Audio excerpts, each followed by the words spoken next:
Hi, my name is Dr. Ray Pastor, and today I'm going to talk about how to get the most out of your Vivosport battery. For most of you that have had this watch, you're realizing that your battery can last anywhere from about 2 to maybe 4.5, 5 days on the default settings. So I spend a lot of time kind of playing around with it, figuring out the best ways to optimize it.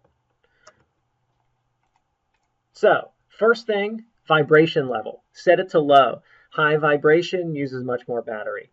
Second thing, and just to know, you don't have to do all of these. You can do each one is going to help the battery. I'm doing actually most of these things to get the most out of my battery. Second thing, Bluetooth off. What Bluetooth off does is it means A, you're not going to get your smart notifications. So if you care about that, you're going to probably keep it on. I only turn my Bluetooth on when I'm actually trying to connect my phone. Otherwise, it's off all the time. All right, brightness, screen brightness, set it to 1. And to be honest with you, 1 brightness is pretty bright for this device. I'm not really sure. I'm glad we have options to customize it, but I felt like 1 is pretty bright. Um, all right, fourth thing, timeout.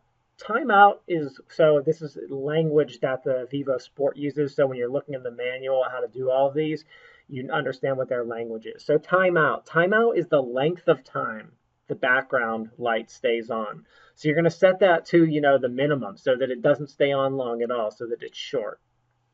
All right, gesture. This controls when the black light actually turns on. So you can set it to only turn on like I have it mine set to activity. So that means like if I'm walking or running and I want to see I flick my wrist up, the backlight comes on.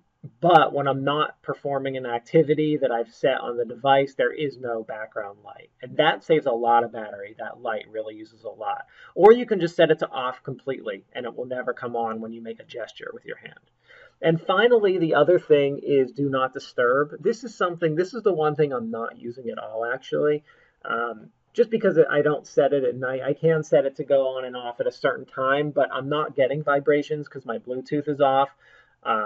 And I have my backlight set to activity only, so I don't really need do not disturb, but basically do not disturb kind of shuts it all off. Your backlight's off and the vibrations. If you do these things, you're going to get a lot more battery life out of your device. I think the biggest things, if you're just going to do one, is the gesture. I think that's a huge thing, and the timeout. Those are some big things that are really going to make a big difference. All right, thank you.